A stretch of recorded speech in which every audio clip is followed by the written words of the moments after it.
అనుబంధమే ఇదిలే వయసు మీరిన పాసమే ఒక కావ్యమైనదిలే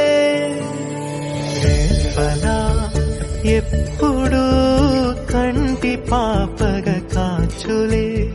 రేపునా మాపునా చంటి పాపగ చూచులే